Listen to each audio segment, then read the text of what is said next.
Hi everyone, welcome back to our channel WebToTech. In today's video, we are going to see how you can change your language in your REDnote app. As you guys all know, REDnote app is actually a Chinese app, so the language in it might be all Chinese.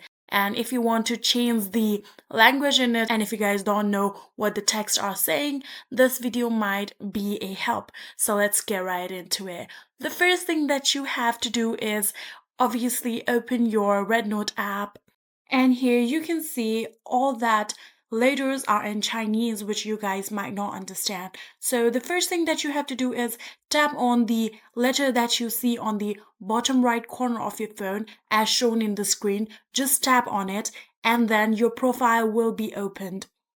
Now, what you want to do is simply just tap on the settings that you see right here, and then your settings will be opened.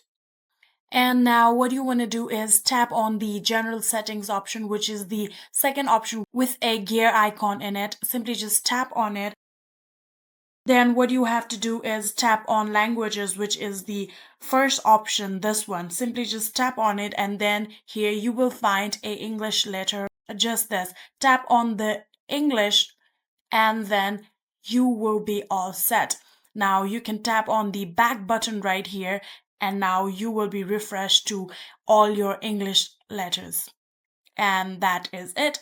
That is how you can change your language on REDnote app. I hope this was helpful. If it was, please do not forget to hit that subscribe button and like our video. Thank you so much for watching. See you in the next.